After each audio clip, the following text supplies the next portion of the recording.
जय जय श्री राम, जय जय श्री सीताराम। भाद्रपद सुदी सप्तमी को संतान सप्तमी का व्रत किया जाता है और इस दिन भगवान शिव और माता पार्वती जी का सविधि षोडश उपचार से पूजन करके संतान सुख की कामना व्यक्त की जाती है, प्रार्थना की जाती है।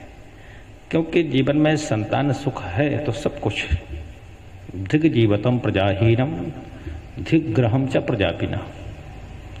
इसलिए संतान सुख हमें प्राप्त हो, इसलिए भगवान शिव और माता पार्वती जी का सप्तमी के दिन विधिवत पूजन किया जाता है।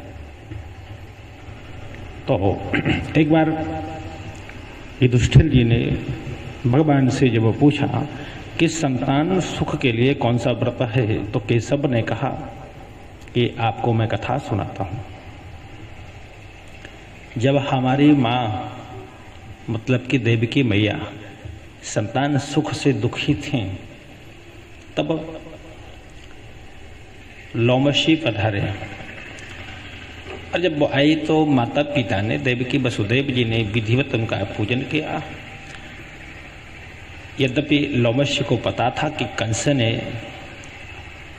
मैया देवकी के पुत्रों को मार डाला है, तब कहा कि मैया तुम संतान सप्तमी का व्रत करो जिससे आपको संतान सुख प्राप्त हो।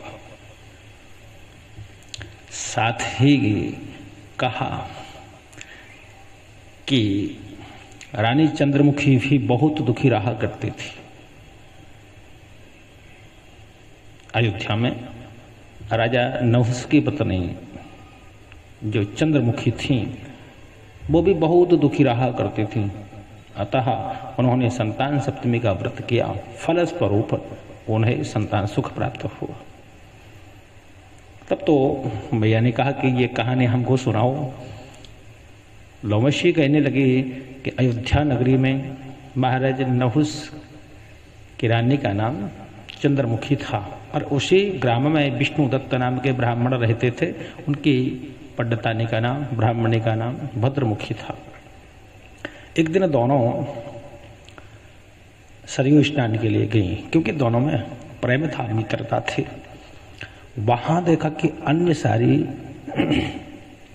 माताएं बहनें भगवान शिव की और प्रतिमा बनाकर उनका पूजन कर रही है। ये भी वहां पहुंची, सरयू जी में स्नान किया। उनसे पूछा कि बहनों क्या कर रही हो।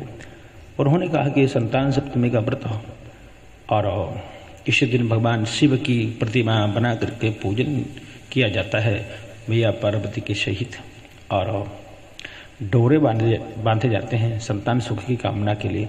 इन्होंने भी वहां स्नान करके भगवान शिव माता पार्वती जी का पूजन किया और वो डोरे भी बांधे और घर आ गए। तो रानी तो राजमत के कारण कभी करती कभी भूल जाती थी।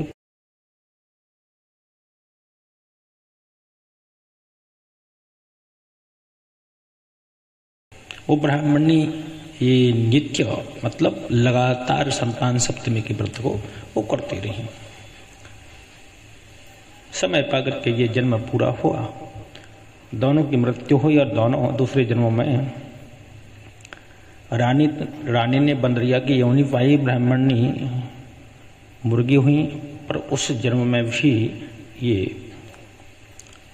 व्रत को नहीं भूले। ब्राह्मणी लगातार करते रही। तीसरा जन्म इनका मानव कुल में हुआ। रानी ने एक राजा के यहाँ राजकन्या के रूप में जन्म ग्रहण किया और ब्राह्मणी ने ब्राह्मण के यहाँ कन्या के रूप में जन्म लिया। समय अनुसार दोनों का विवाह हुआ और एक राजघराने में रानी का विवाह हुआ और ब्राह्मण कुल में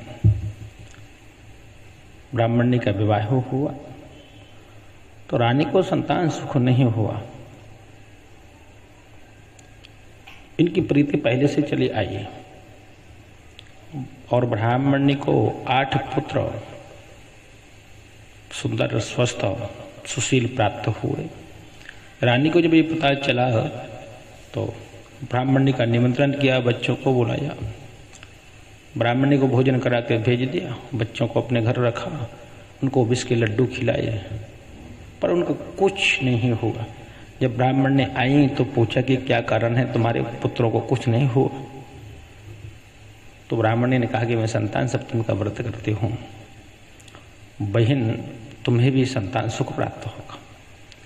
पहले रानी को एक गूंगा बहरा अल्पायु पुत्र हुआ था, 9 वर्ष का होकर के चल बसा था। पर अब जब रानी ने उनको